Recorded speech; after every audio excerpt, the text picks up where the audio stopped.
I'm John Herbst. I run the Atlantic Council's Eurasia Center. Today I am delighted and have the honor to welcome His Excellency Nikol Pashinyan, the Prime Minister of the Republic of Armenia, to what will be a very interesting conversation. The Prime Minister has led his country since 2018, following the Velvet Revolution, a moment of great democratic change in Armenia. He has since guided his country through a turbulent period, having won snap parliamentary elections in 2021. A journalist by trade, the Prime Minister is now working to write a new story for Armenia and its future. A future grounded in peaceful, normal relations with its neighbors, respect for sovereignty and territorial integrity, and a future that looks increasingly to the United States and the West, to Europe, for new partnerships and paths to prosperity. There is a new U.S.-Armenian strategic partnership, a major step forward in Armenia's future, and for closer relations between Washington and Yerevan. Congratulations to you, Mr. Prime Minister, and to your Foreign Minister, Mirzoyan, for this achievement. This partnership is certainly in the interest of Armenia and the United States, and we at the Atlantic Council are happy to welcome it and to, in our own way, move it forward. With that, I'll welcome the Prime Minister to the stage for his remarks, and after that, a fireside discussion. I should mention that the President and CEO of the Atlantic Council, Fred Kemp, is in the audience. Fred, thank you for helping make this possible, too. And Ambassador from Armenia, Hamal Kuntz, who has also been essential in developing Armenia's position here in Washington. Thank you all for coming. Mr. Prime Minister.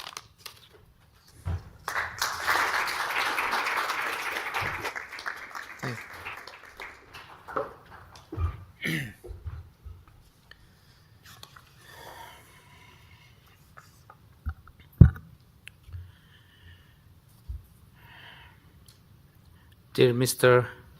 Kemp, Ambassador Herbst, dear representatives of think tank community in Washington, D.C., it is a pleasure for me to have this opportunity to discuss with you the foreign policies of the Republic of Armenia. The government of Armenia adopted the foreign policy that we call policy of balanced and balancing foreign policy, and the main purpose of that policy is to level up and develop the independence of the Republic of Armenia and sovereignty. When we were thinking what is the formula of developing and elevating the level of independence, we came to a conclusion that it means to replace dependence from the few into the dependence from many. And now we are acting in the framework of that formula. Of course, first of all, we are concentrating on our regional affairs, first of all, because how we will be independent, secure, how reliable will be the system of our security. It mainly depends what kind of relations will we have in our region. Now you know that 2 out of 4 borders of our country are totally closed. It is about our border with Turkey and with Azerbaijan, and we have 2 more borders with Georgia and with Iran.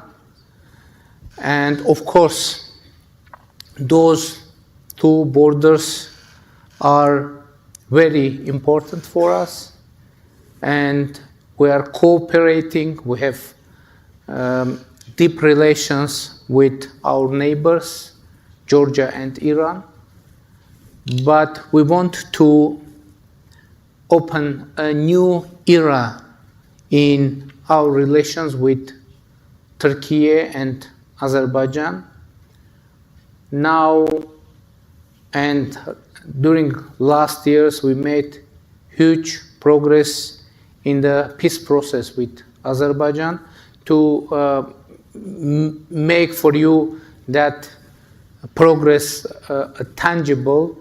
I would say that you know that we are discussing the draft of peace agreement with Azerbaijan, and now 15 articles of that draft out of 17 is totally agreed, and 2 articles left for to be finally agree, and we hope to finalize this process as soon as possible. Of course, we are working with Azerbaijan in bilateral format, but definitely the attention and support of international community will be very useful to create a proper atmosphere for having lasting and sustainable peace. We have quite active dialogue with Turkey as well. In recent years, I had several meetings with the Turkish president. I participated in the inauguration of President of Turkey last year. Recently, we had a meeting in New York on the margins of the General Assembly of UN, and we have actually a very concrete agreement to, in the first stage, to open our border, our mutual border, I mean with Turkey, for third countries' citizens and diplomatic passport holders. And we hope to have the implementation of this agreement as soon as possible. We are working on that.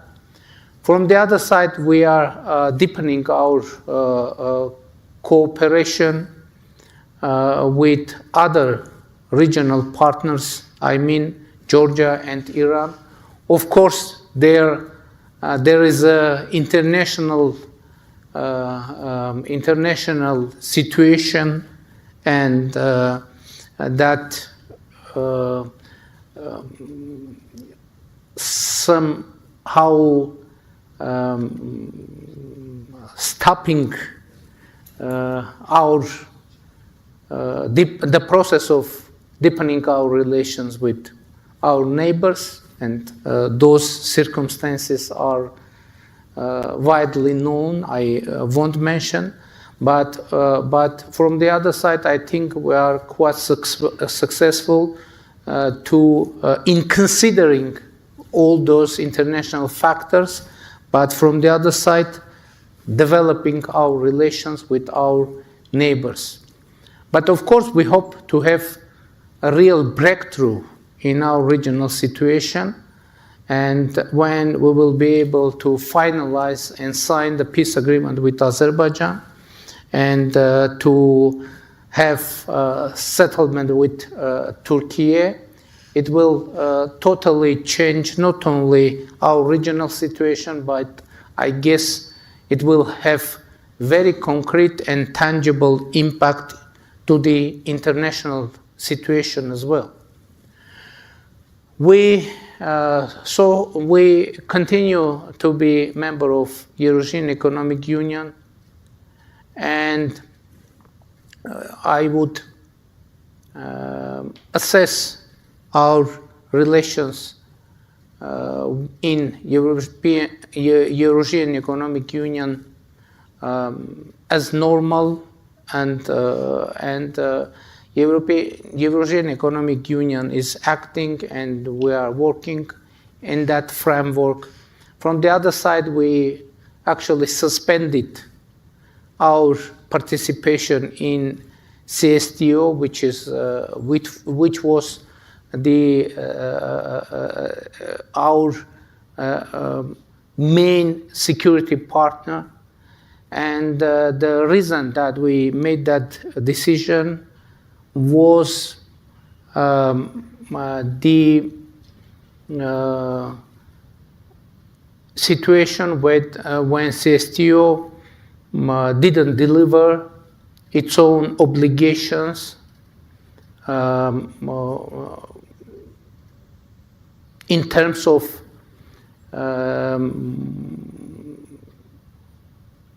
securing the security of Republic of Armenia.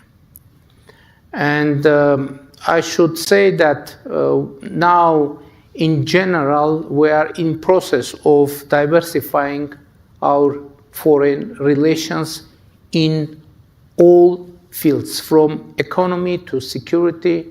You know that we are deepening our cooperation with the European Union, and something very important happened during the last year in our relations with the European Union, because from 2022, the civilian monitoring mission is deployed alongside of the border, Armenian border with Azerbaijan, and it is first time when European Union somehow is involved in the security agenda of Republic of Armenia. From the other side, we are deepening our cooperation with the European Union. Recently, we started visa liberalization dialogue, and we hope to finalize that as soon as possible.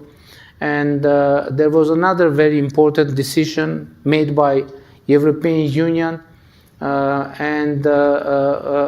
when European Union included Armenia into European peace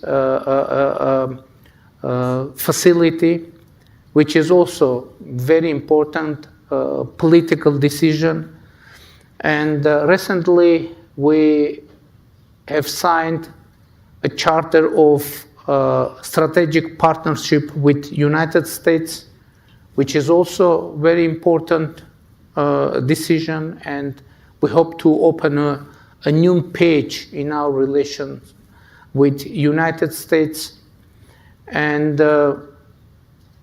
we are working very actively in foreign policy, and actually the implementation of balanced and balancing foreign policy is underway. I think we are implementing that quite effectively, and to be honest, I can say that despite all the challenges, we've been able to level up our independence and sovereignty. And usually I'm saying that now Armenia is becoming more and more independent country, which is very important. And it opens for us new opportunities. From the other side, of course, it brings new challenges as well. And nowadays, obviously, in international politics, there are many challenges, and especially for Armenia, and we feel that. But from the other side, we see that some new opportunities open, and our task is to manage all the challenges and use as much opportunities as it's possible. But in this audience, I would like to draw your attention to the very important topic, and it is democracy. It is very important to stress that now Armenia is thriving democracy, and which is very important. It is acknowledged by international community, and I think this factor, I mean democracy, is having very concrete impact to our foreign policy, because when a country is democratic, obviously it will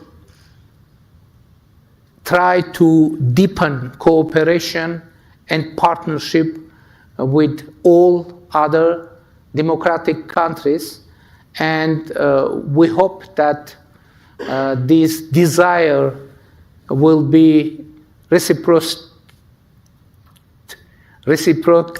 by other democratic countries. And actually we see that and we appreciate that, and we will continue democratic reform agenda. Of course, as everywhere, democracy brings more challenges, but opens more opportunities. And in that case, internally as well, we are trying to manage all the challenges and use all the opportunities for developing our country, having under focus the security agenda, of course, first of all, but as a very important continuation for security, we see prosperity and happiness, freedom, and protection of human rights, independent judiciary, and in general, success for our citizens. We want to make them to feel that democracy really a factor that is able to provide security, prosperity, and to provide more and more opportunity for all citizens, for all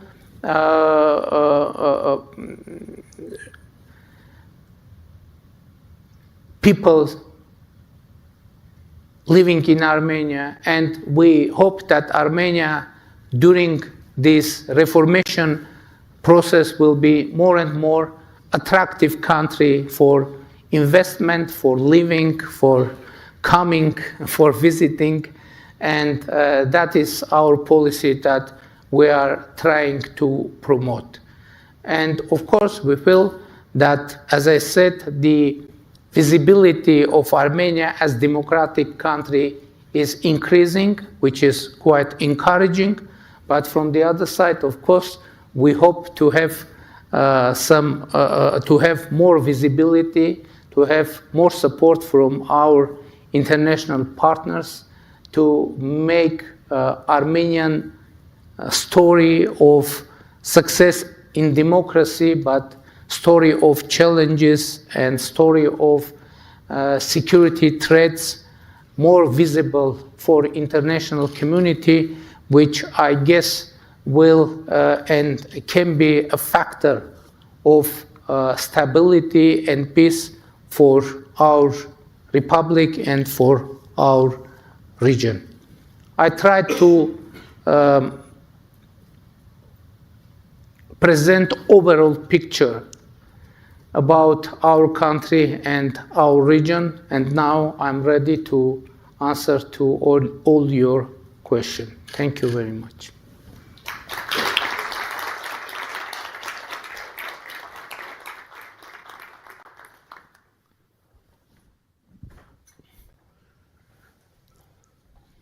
Mr. Prime Minister, thank you for those comprehensive remarks. I will talk with the Prime Minister briefly, about 15 minutes, and then we'll open the floor to questions from those in the audience here at the Atlantic Council. My first question you've actually kind of answered. I was going to ask you, why have you moved so strongly and boldly towards peace with Azerbaijan? And if you want to answer that question, although I think you've covered it, feel free to. But I want to ask you another question along with it.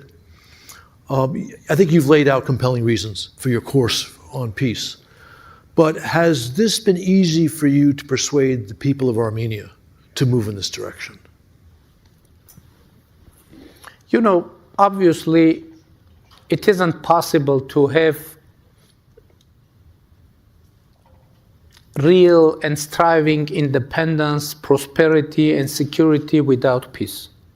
It isn't possible just. Because obviously in Armenia, people are discussing political forces, how it is possible and what is the most reliable tool for security of our country and our people. And it is really very urgent and very important question to answer. And our answer is that only reliable tool for security is peace. Only reliable tool for prosperity is peace. Even for democracy, peace is crucial because we can't have democracy in the environment of war. So I think I can say, due to historic factors, and people in Armenia aren't so optimistic with peace agenda. But from the other side, if you would ask me whether I'm optimistic or pessimistic on that, I would say that, I don't think that we should be optimistic or realistic. We need to be active, we need to be creative, and continuously work on that agenda, because nobody will guarantee that the process will be successful. Only guarantee for that it is persistent work and to be creative, to be active, not to give up, and continuously work on creating what you need. And obviously, which is very important, the potential beneficiaries of peace, not only people living in Armenia, all the region and even international community will benefit from that peace. So we perceive this process as our investment into the global peace, because how global peace and stability can be created if as much shareholders of international affairs will invest on that, will work on that. And we perceive this process like that. It is kind of a duty, our duty, not only in front of our citizens, in front of our region, but in front of it is our duty in front of international community for international stability and peace. So that's why we are working on that, and our hope that this process international community will perceive as such. And from the other side, we hope to have support of our international partners and encouragement to continue this path. And that's why we are trying to explain all the nuances of our intentions and processes to our international partners. Thank you. You mentioned that in the negotiations with Azerbaijan, 15 of the 17 articles of a peace treaty have been agreed, 2 have not. To be frank but still diplomatic, I think the negotiations would be farther along if the authorities in Baku were as interested in a win-win peace as your government has been. And hopefully that will happen. So tell us about the two articles that have yet to be agreed and the prospects for reaching agreement on them. One of those articles about the deployment of the third-party forces alongside the border between Armenia and Azerbaijan. Azerbaijan proposes to have a provision or ban of deployment of third-party forces alongside the border, meaning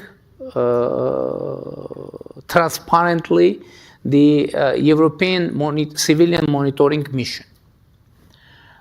We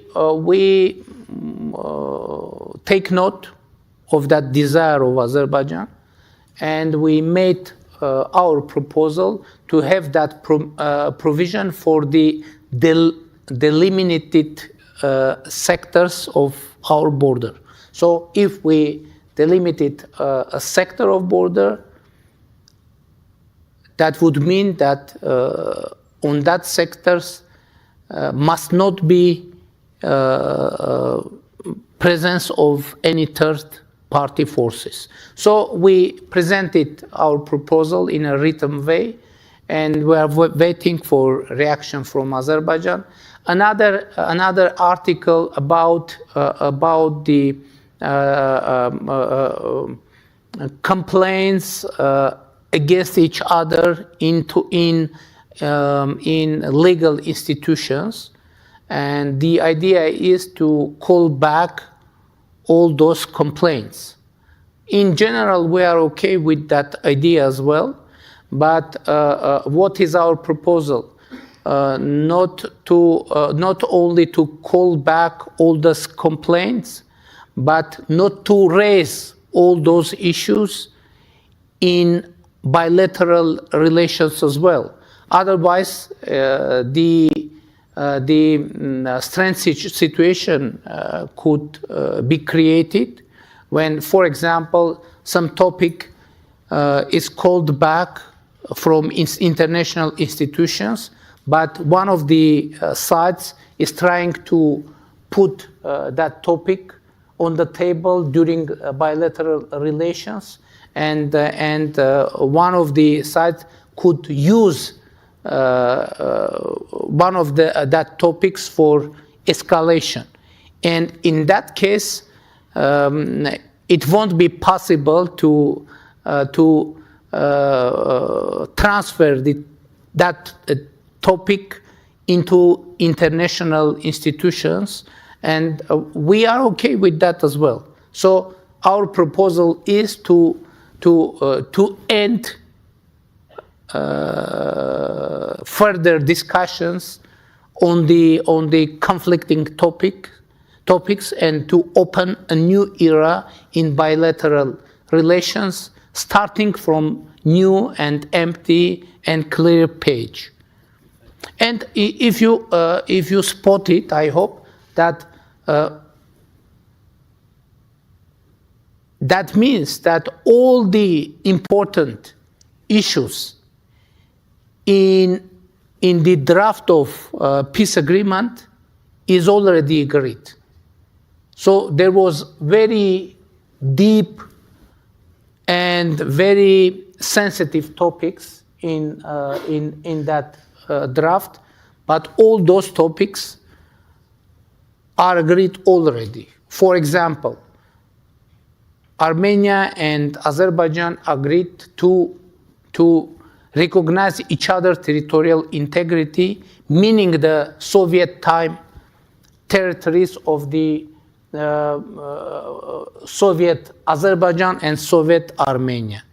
We agreed not to raise, we agreed to have provision on peace draft that Armenia and Azerbaijan have no territorial claims against each other, and we must not raise such claims in the future.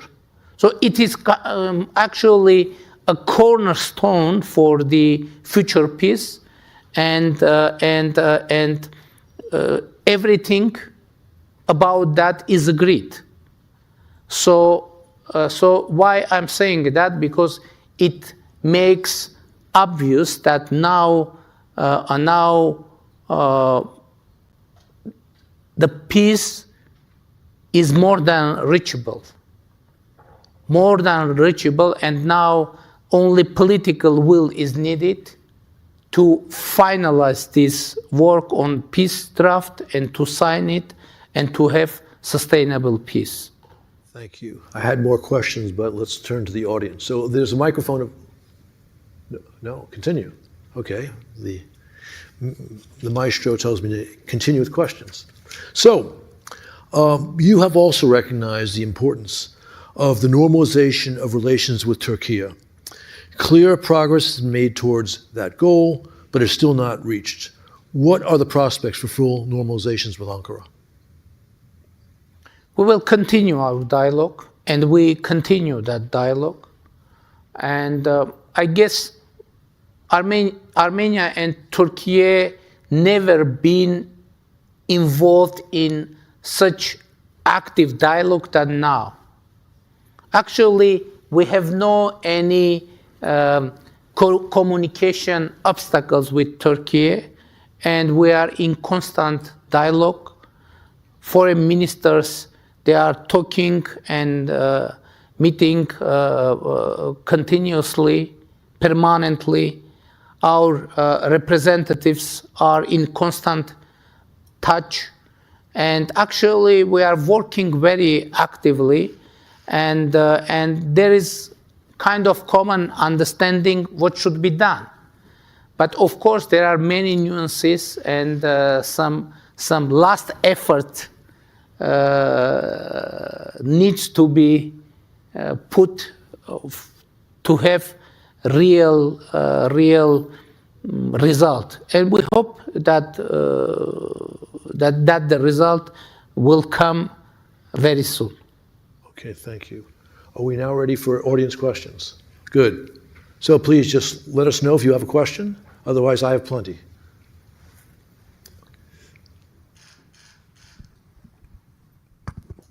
Thank you, Mr. Prime Minister.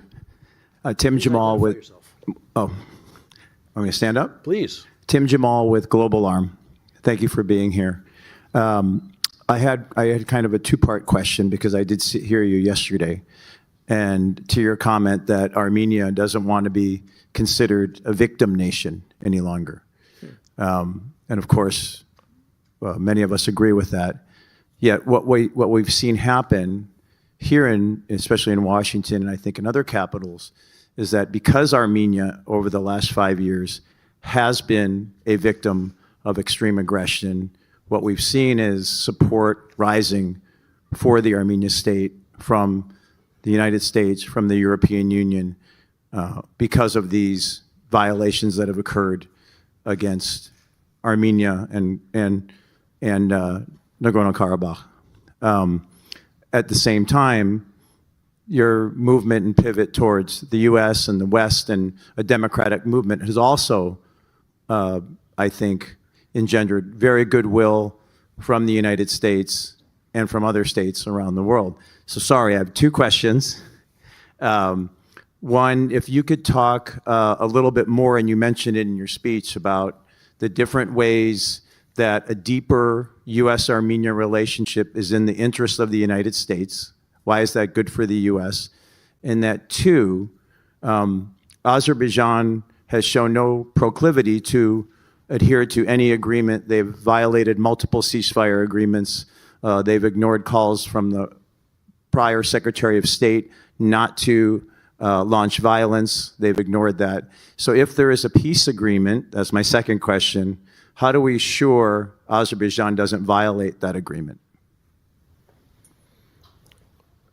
You know, if someone wants to find and pick some facts and arguments that peace isn't possible in our region, he or she will find definitely many facts proving that. But if someone wants to find and pick and show up some facts and arguments that peace is possible in our region, he or she also can find what is needed. So it's very important now, and it is very important part of planning the future to what to concentrate. And our approach is to concentrate and find and try to create some facts proving or speaking that peace is possible in our region. That's why we are concentrating on that, trying even in the environment of absence, many facts speaking on that, we're trying to create that kind of facts.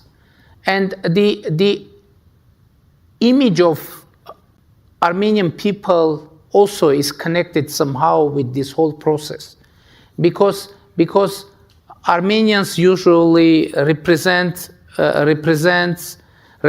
themselves as victim nation, and international community is used to perceive Armenians as a victim nation. And sometimes it is quite confusing which is the reason and which is the consequence. And maybe if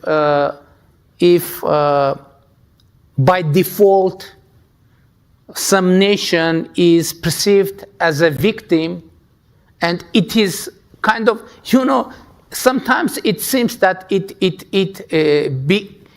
became a kind of international function of Armenians to be victim. And there is nothing to do for Armenians. You are Armenians. What is your job? What is your business? To be victim. And there is an international consensus of that. Armenians, yes, that's clear what will happen.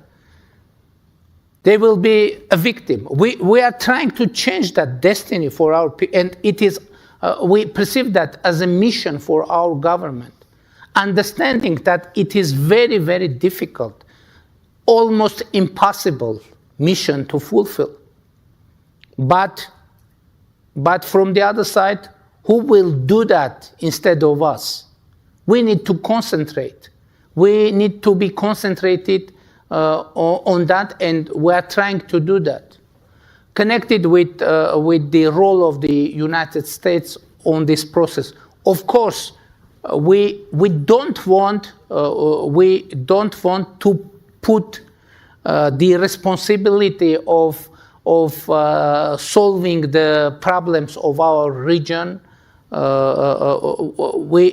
don't want to outsource that, saying that it's the job of United States, of Russia, or European Union to solve the problems in our region. Of course, it is first of all our job to do, and we will do everything to make a real difference. From the other side, following after the campaign of the President Trump, we saw that the peace agenda is very important for him, and we see an opportunity to bring or draw the attention of current administration that peace in South Caucasus is reachable, and maybe more efforts or any efforts or real efforts from administration will be successful, and it can be a kind of in diplomatic circles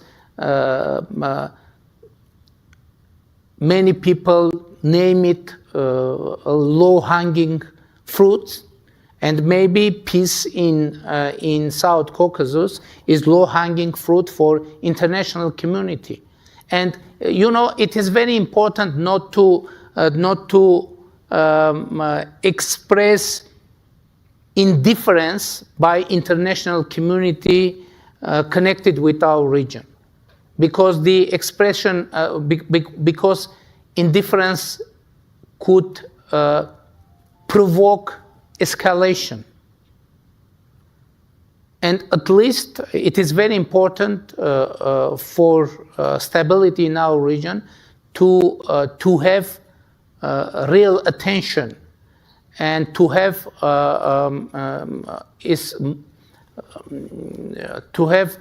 peace agenda of South Caucasus in the priority list of United States, of current administration, and of international community. Thank you. More questions, but I should have mentioned before the first question, we are now out of the public part of this event. This is now private. Please. Mr. Prime Minister, welcome to the Council. My name is Defne Arslan. I am Senior Director for Atlantic Council in Turkey and Turkey programs. So it is great to have you here. And last time we met in Antalya, Diplomacy Forum. And it has been a while.